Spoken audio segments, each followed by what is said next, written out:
So this is the back. This is the back, and Cool. this was in two pieces. We have this garland that we actually fit the back to.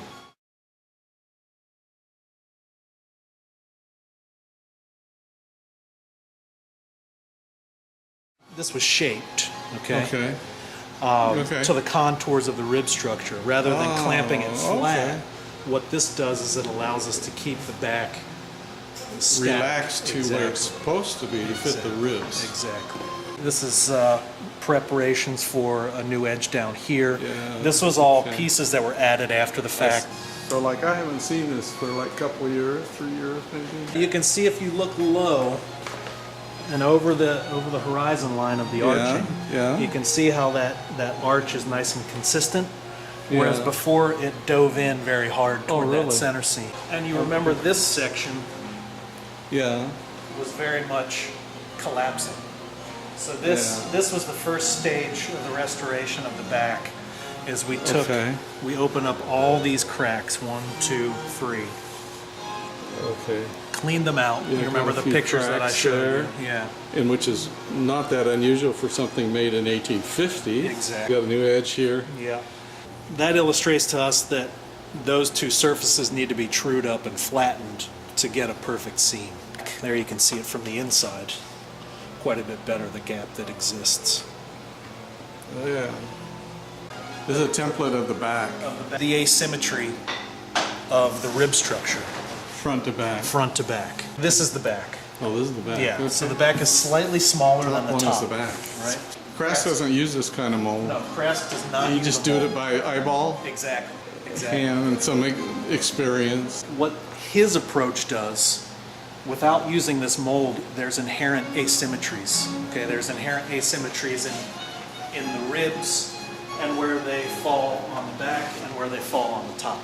Okay, because what he was doing, much like we're reconstructing it, he had his back cut out. So they're showing the fit of the ribs. Is this the front? I forgot. This is the back. That's the back. Yeah, That's so the back. we're building off of the back. Yeah, okay. We have all the sections on the inside saved, but we're cleaning that out and piecing that all back together. The repairs and stuff. Exactly. So those are all crack reinforcements. We skew the grain at a 45 so that it's spanning the crack, but it allows expansion and contraction. So you saw that repair of the crack. There it is. When we walk away from it, it becomes a string bass. Zachary is getting the big bucks to make sure it plays musically. So this is the front, right? Yeah, this is the top. Yeah. And that's the old patches? This was the old footprint of the base, but these are cleats. Cleats. Yeah, crack cleats. Yeah. Okay, here's where the base bar is going to go. This was the old footprint. This was extremely large. Yeah. And actually inhibited the vibrations and the resonance of the top because it was so large. So this is the base bar. This is roughly what it looks like when it's carved. Yeah. Wood that helps give it the right sound quality and some strength. Yes. It adds structure to the top. It helps reinforce the arch, and it also distributes vibration and sound throughout the top. Yeah, so what you have is on the treble side, on the high string side, you have a sound post. And on the bass side, you have the bass bar. So what the sound post does, it's a dowel that's fit between the top and the back, just by tension. Yeah. And what that is it creates a pivot point for the top to actually churn back and forth. Okay. And so this allows resistance, right? You also want it to have some deflection, some flexibility, but you also want it to have spring back so that it creates that piston effect, that kind of churning effect, which gets your airflow through the cavity and moving out the sound holes. Has somebody computer modeled They have the vibration of these kind of things? A violin, and it's extreme, the amount of movement. The XY axis and the cross grain, it's literally contorting. You said something about a post when you were over Yeah, there. the sound posts, yeah. What is that? That's from the back to front? It's tension fit, yep, between the top and the back. Yeah, yeah, And just a that's dowel of spruce. made out of what? Spruce as well, Spruce? yeah, yeah. Okay. And glued on both sides? Not glued, just tension White fit. tension. Yeah. Setting side. Right side here. This will not fit in. This is too narrow, so we have Right. to fish it in through the eye. But anyway, you see, But it you use the slides narrow one through. for that. Yep, and then It's already once- in there Once anyway. it's in there, then we use this side for adjusting. Wow. A series of mirrors so that we can see that all the surfaces are touching, and then we actually, pair these down so that there's no gaps and that it's sitting And you want it perfectly to be on that arch. rounded in the way that the curvature is. Exactly. Exactly. Yeah. The ribs are back on the actual back, right? The ribs are restored and on the back. We'll have the four corner blocks, and then we will add the upper and lower block at that time. This is a pine top, so primarily you have spruce tops, but a lot of the British makers would use a local pine. So it's quite lighter, quite a bit lighter, much more resonance, and very good for bass frequencies for low fidelity. So is the back pine? No, the tops are always a softwood, spruce or pine, and the back is a sycamore. Sycamore. Yeah, so it's a And hard and the ribs? Ribs are the same. Sycamore? Same material, sycamore. British forests from there? Yeah, this would English be an forest? English Because forest tree. 1850 for one thing. What the long length does is it's kind of speed of sound, and the cross grain is more flexibility. Okay. Okay. And the resonance of Okay. sound. As far as general shape, they vary vastly depending on the size of the instrument and the geometry that the maker chooses. So Yeah, okay. the distance of the upper eyes and how they fall in conjunction Right. to the overall Right. instrument. If you canted this a little bit, Yeah, then you're There'd be some crossing. difference. You're actually crossing more grain lines, right? Yeah. So then you're actually making the top more flexible because you're crossing over those Right. grain lines. What this notates typically is the width of the bridge. Those usually coincide, Mm-hmm. so that the feet of the bridge are not broken up. So they're right Mm-hmm. in this central kind of bread loaf, we call it. okay. All right, in this platform. Yeah, I remember Yeah. okay, the flat thing. This is a set measurement, and that's Okay. what the notch Okay. of the FO indicates from Yeah. the maker. Okay. Is the Right. middle, the cross section of the bridge itself. Well, that's So what this notch is? that's what this notch is. Yeah, Wow. that's what these indicate. Look at all this I learned. This is pine. It's thrilling just to learn all this stuff. Why don't you? I'd It's like you to kinda pick it silly. up and you feel how light it is for remarkable. Yeah, the top is remarkable. The back is quite good. So we will also be rejoining this center seam because this is So the corner blocks, he says, that go here, yes to help they spot. stabilize the corners and allow a glue surface to keep those corners interlocked. So once the rib sections are restored, they will be glued onto the back. All right. And there's a block that With- goes here, exactly here, with and the here. four corner blocks. Okay. We will omit the lower block. At that point, we'll omit the lower block and the upper block until Yeah. we get the top where it needs to be. Front to back is done by the bottom post. Is it, what do you call it? The lower The block. Yep, yep. The top block. That's the here. sound post. Yep. yep, Sound post. Yep. So we have a top template glued onto the rib structure, which allows us to get our margins or our overhangs, what I was describing to you earlier, so that they're consistent from the back to the top. Okay. And then we actually fit those blocks in through this access, okay?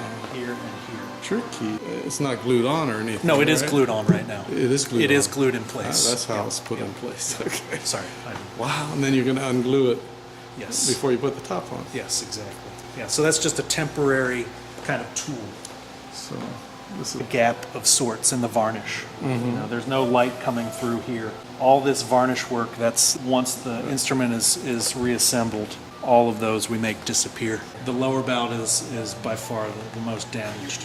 There's multiple fractures here. This whole area will be disassembled and brought back together. You can see there's 1, 2, yeah, it 3, looks 4. disastrous to me. It's very time consuming. Kind of Kraske's work style, where he was very quick in his bending, and that's why all these asymmetries exist, right? So you have a flat section here when the back itself is more contoured. There's overlap there.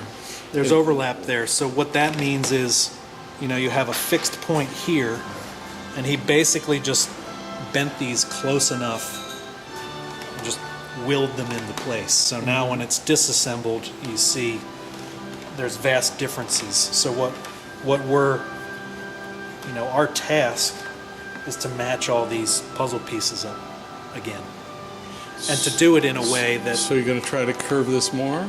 a little bit, yeah. And we do that by actually, not in this section, but removing the linings.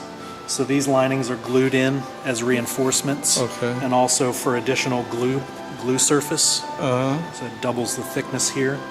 Yeah. So what we do in certain sections like this, we Yeah. actually remove that so we can adjust the shape.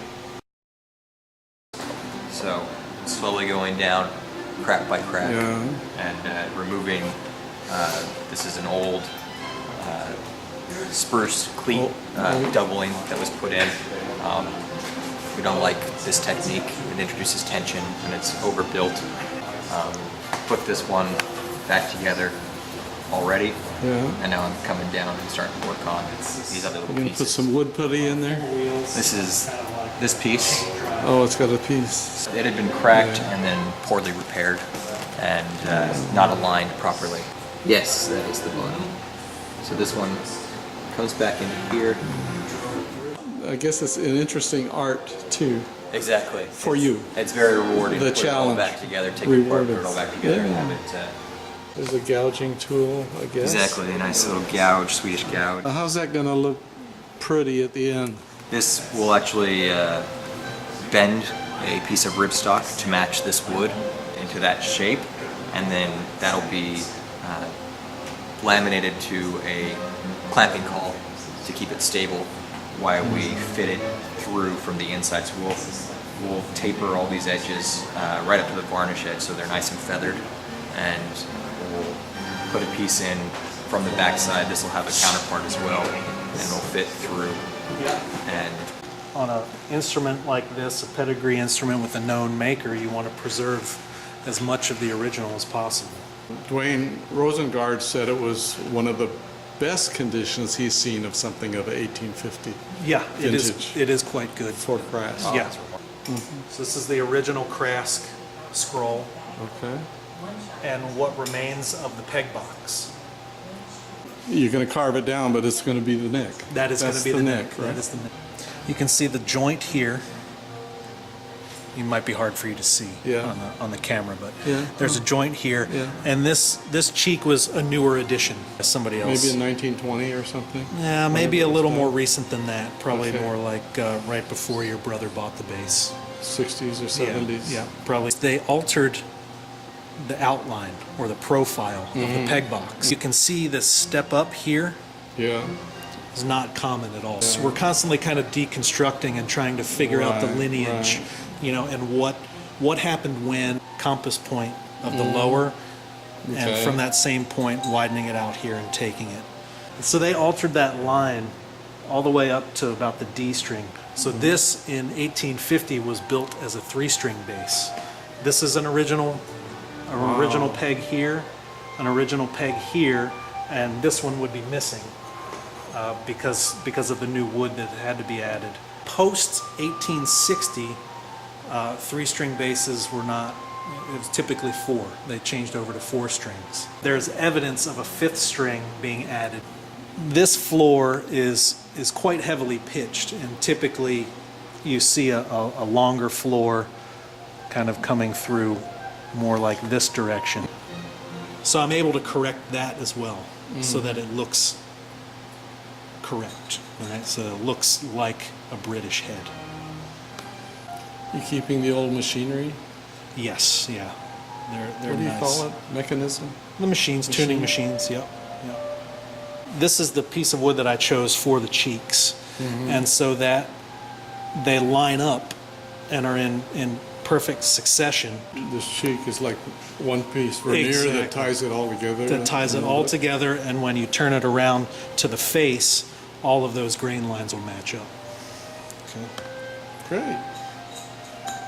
It's a lot to it. There's a lot to it. Keeps going.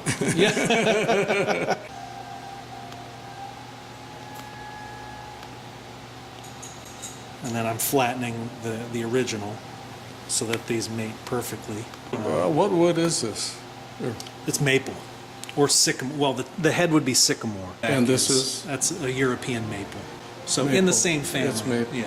Sycamore is a maple. It's Okay. it's just a specific kind of. Okay. So yeah, here you can see laying in the cradle as I'm working on it and flattening. I thought I would just drill a hole. And, tighten the wrench on the other side. and Yeah, fix it. right. It's not like that. No, it's not like that at all. It's very controlled because we're looking for perfection here. That's the difference between this shop and a lot of other And shops. also, is it Elmer's? It is not Elmer's. No, this is hide glue. So it creates a linear bond. It's not like a tight bond or an Elmer's that fills a gap. It actually brings these two together and actually creates a bit of a suction to bring them that much harder together. You're going to finish all this by December or Yes, sir. something? Yes, sir. Really good. You were asking how the neck is set in. And it's actually this internal block. This covers about this kind of a footprint. Yeah, okay. And so you're actually cutting out a mortise and creating a tenon with your neck heel. And this is tapered in all dimensions so that it fits right in. This has to be strong and built strong enough to hold a neck and all the handling that happens up here. And the lower block has to do similar because that's the bottom end of all the string tension, right? Right. So it's one carrying the weight of the instrument itself to about 350 pounds of string tension when it's up to pitch. This is a locally sourced willow. Wow. And It's a tree. it's a tree. So we split them out here. You actually have a nice quarter sawn section here. It's willow, Yeah. and that's standard kind of thing. It is, you also see spruce blocks. We prefer willow because it's lighter. The string length is a good length for the size of the bass as it exists, but the bridge was excessively high. Therefore, the breakover angle was excessive, giving too much tension on the bass. Wow. And it also had a large raised saddle to kind of compensate for that bridge height. And as you move your setup, what we'll call the external setup, the strings, the bridge, the angles, away from the top, you're losing efficiency, right? Because it's a longer distance for everything to travel to get to the resonating box. So we're going to be dropping this significantly, about a better part of an inch. We'll be bringing it down. So it's going to make a huge difference. And with that coupled with a pine top and all the work we're doing, this bass is going to be a cannon. It's going to be excellent. It really is. And actually, most good luthiers would go that Would go way this route direction. These days. Yes, exactly. Right. The standards have changed, and there's a lot more information out there. But you specialize in basses. We do. Yeah. So, in the scheme of things, these exceedingly large instruments are built very delicately, so they really do see a lot of stress. So those will be starting material for the fingerboard. That's correct. Ebony. So, and I hand pick all these for density and grain orientation. But yeah, so these are. And you gouge out that? with the gouge and clean up. And this This is all, I have a template, top curve. and this is all done with a hand plane. Okay. It's amazing. So these are the tuning pegs that came with the base. With the base. The Craske base. Yep. So you have a cog and your worm gear. And each one has a different position for that hole Correct. because they're side by side. So make sure you put them in the right order. And I have them marked. How do you choose what to varnish, what you have to varnish? Well, this would be improved with a couple of umbers, like a burnt umber and a Quinsica gold to get a little bit of vibrance, the sheen that you see under here. These dry pigments. So these are aniline dyes. These are man-made dyes, and we also have earth pigments. So you can alter the levels and the varnish color. itself, The varnish itself. the medium. Yeah, the medium is right here. So it's got a reddish color to it already. Seed lac, so a shellac material, a less refined shellac. Here it's got some sediment in it. It's less refined, so you can see the haziness, which is actually good for matching old varnishes, because there's a little bit of haze, a little bit in there. Some of its personality. Right, you need to kind of take what you're given as far as matte and transparency. You don't want to make it overly shiny. Look at all these clamps. This machine shop for some of the rough cutting, I guess.